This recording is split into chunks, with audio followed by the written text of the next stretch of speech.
राधे राधे भक्तों, हमारे चैनल भक्ति विद गीतिका में आपका स्वागत है।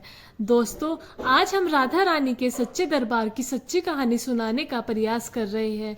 तो दोस्तों, कहानी को बड़े ध्यान पूर्वक सुने, क्योंकि हमारे शास्त्र में कई प्राचीन कथाएं बताती है कि कोई भी कहानी, चमत्कार कथा हो, मंदिर हो या धार्मिक स्थान हो, शास्त्र कहते हैं पहले उसका महात्म जरूर सुने। जैसे गीता जी में गीता से पहले उसका महात्म दिया है, इसलिए गीता पढ़ने से पहले उसके महात्म को पढ़ते हैं, पाठ करते हैं।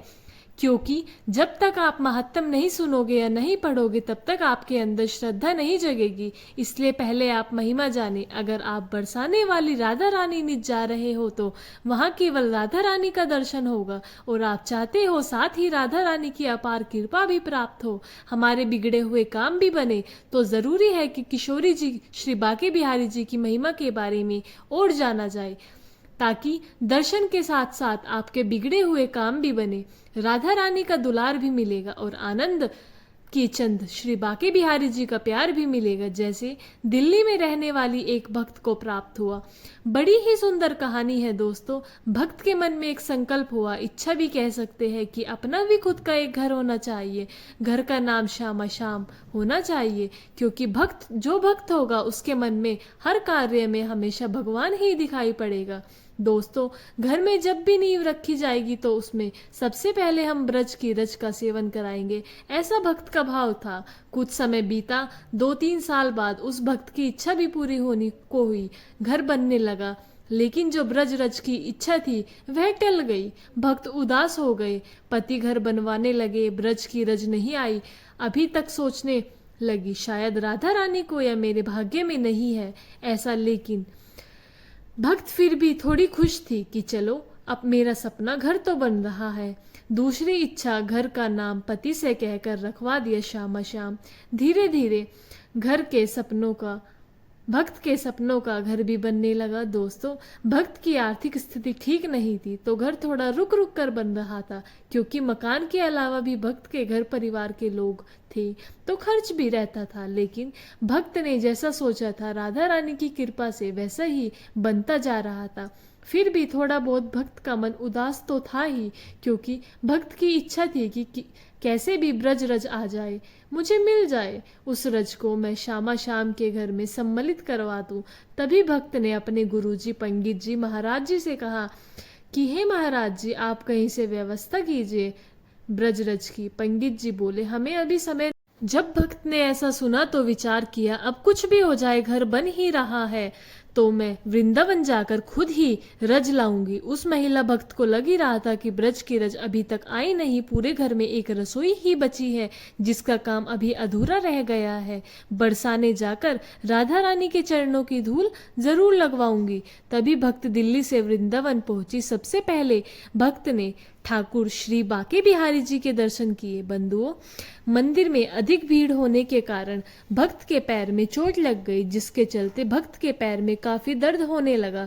मंदिर के बाहर आकर भक्त रोने लगी और कहने लगी, भूल चूक के लिए ठाकुर जी क्षमा करें। दोस्तों, कभी कभी क्या होता है, भक्तों को लगता है कि हमसे कोई अपराध हुआ होगा, इसलिए भगवान ने ऐसा किया है। बंधुओं, ऐसा नहीं सोचना चाहिए, बल्कि ठाकुर जी की कृपा का दर्शन करना चाहिए। और कहने लगी, राधा रानी, आपके दर्शन करने की इच्छा बहुत है, पर पैर में दर्द होने के कारण अभी नहीं आ सकती, पर आपकी कृपा हुई तो अगली बार जरूर आऊंगी।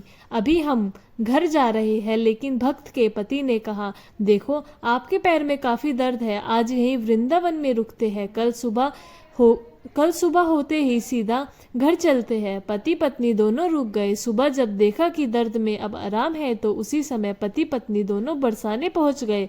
पहुंचते ही सबसे पहले राधा रानी का सुंदर दर्शन किया, फिर भक्त सेवा करने लगी। भक्त एकदम प्रसन्न हो गई, क्योंकि उसी समय एक संत महात्मा उस भक्त के पास आते हैं और कहते हैं, बिटिया, आप बहुत दिन बाद आई हो।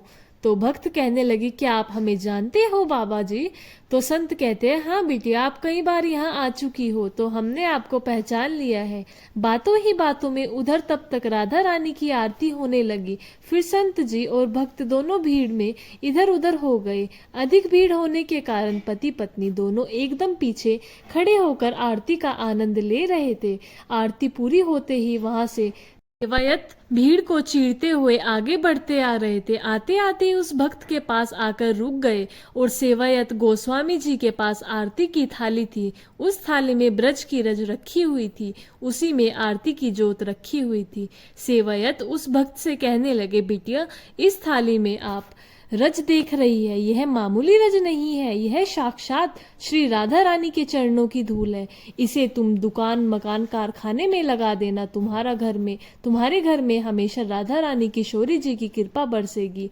ले पकड़ राधा रानी के प्रसाद को। तुरंत उस भक्त ने बैग से एक पत्र निकाला। उसी पत्र में सेवायत गोस्वामी जी ने पूरी रज उड़ेल दी और उस भक्त ने गोस्वामी जी की दक्षिणा दी। गोस्वामी जी आशीर्वाद देकर वहां से चले गए। उसके बाद उस भक्त की आंखों से आंसुओं की धारा बहने लगी। भक्त भावुक होकर किशोरी जी को निहारती रही और रोती रही और थोड़ी ही देर बाद आगे पर्दा आ गया और पट बंद हो गए, लेकिन भक्त की आंखों से आंसू बंद नहीं हुए।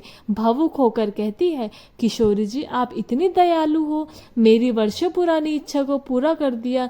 मन ही मन भक्त भावों को प्रकट करती रही। जैसे तैसे पति ने उस भक्त को चुप कराकर बाहर आए और निश्चय किया कि अब घर चलते हैं, क्योंकि जब राधा रानी के चरणों की धूल ही मिल गई, अब कुछ पाना शेष नहीं बचा, मानो सब कुछ ही मिल गया। उस समय पति पत्नी अपने घर दिल्ली के लिए निकल गए। पहुंचते ही दूसरे दिन कारीगर बुलाकर जो रसोई में काम कराना था बाकी था, उसी समय राधा रानी के चरणों की रज रसोई में साक्षात राधा रानी को मानकर घर में बने मंदिर में पंडित जी को बुलाकर प्रतिष्ठित किया गया और नाम राधा रानी की रसोई रखा गया। एक दो दिन बाद शुभ मुहूर्त में उस घर का उद्घाटन समारोह हुआ। साथ में ब्राह्मणों को भी प्रसाद ग्रहण कराया गया।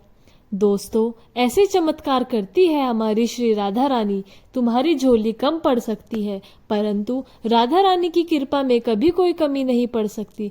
तभी तो कहा जाता है, तुम्हारे भीगने में कमी हो सकती है, लेकिन बरसाने वाली की बरसाने में कभी कमी नहीं हो सकती। तो पूज्य सद्गुरु कहते हैं, कितनी मिली खैरात न पूछो, अरे उसकी कृपा तो उनकी कृपा है, उनकी कृपा की बात न पूछो। दोस्तों, वीडियो अच्छी लगी तो लाइक करें, चैनल को सब्सक्राइब करें और आप सभी को राधे राधे।